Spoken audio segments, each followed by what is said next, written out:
और अब दिल्ली से एक बड़ी खबर मिल रही है। सीसीएस की बड़ी बैठक से जुड़ी हुई प्रधानमंत्री मोदी की अध्यक्षता में सीसीएस की मीटिंग हुई है। पश्चिम एशिया के हालात पर सीसीएस में चर्चा हुई है। तेल गैस ऊर्जा सुरक्षा को लेकर यहां पर चर्चा की गई। आयात के स्रोत बढ़ाने पर भी इस मीटिंग में चर्चा हुई है। खाद्य के वैकल्पिक बाजार पर भी सीसीएस में चर्चा हुई है।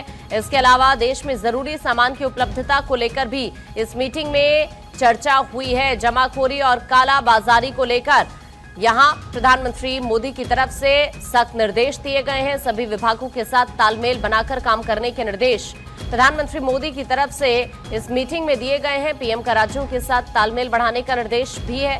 मंत्रियों और सचिवों का एक समूह बनाने के प्रधानमंत्री मोदी की तरफ से निर्देश जारी किए गए हैं। इसके तहत नागरिकों को कम से कम असुविधा हो, प्रधानमंत्री मोदी की तरफ से कहा गया। सभी सरकारी विभाग मिलकर काम करें। इसके तहत बिना रुकावट गैस तेल सप्लाई के निर्देश भी यहां पर इस मीटिंग के जरिए दिए गए हैं। तो हाल ही में एक बड़ी बैठक हुई है जिसमें अभी जिस तरह का सिनेरियो बना हुआ है मिडिल ईस्ट के अंदर, इन हालातों के बीच प्रधानमंत्री मोदी की तरफ से निर्देश दिए गए हैं। यानी कुल मिलाकर तेल और गैस की किल्लत नहीं होगी, कालाबाजारी कतई बर्दाश्त नहीं की जाएगी।